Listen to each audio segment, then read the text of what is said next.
兄弟们，今天给这辆猎户座2代进行一个小升级，它原车别的地方都改过了啊，就是唯独这个还没弄上泵，今天就给它换一个欧老师的上泵。很精致啊！现在就要把它这个车头全拆掉啊！这位车主还是挺仔细的，自己贴了这些贴纸。我本来以为是壳子呢。猎户座2代这台车啊，无论是车身还是车头都是比较麻烦的。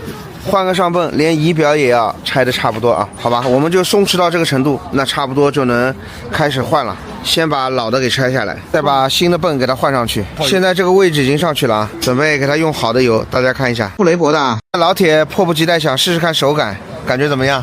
感觉很不错。好，现在你感觉怎么样？初步的感觉有点软，我喜欢硬的，能不能帮我调硬一点？可以啊，男人都喜欢硬啊。全部装完了，现在就把壳子归位就 OK 了。好，最终上螺丝。好了，试骑下来感觉怎么样？手感不错，然后我感觉刹车制动效果也比以前好了。兄弟们，再来看一下这个牛角还是相当可以的啊，左右非常 nice。那今天的这期猎户座在升级上泵就和各位分享这里了，我们下期见，拜拜。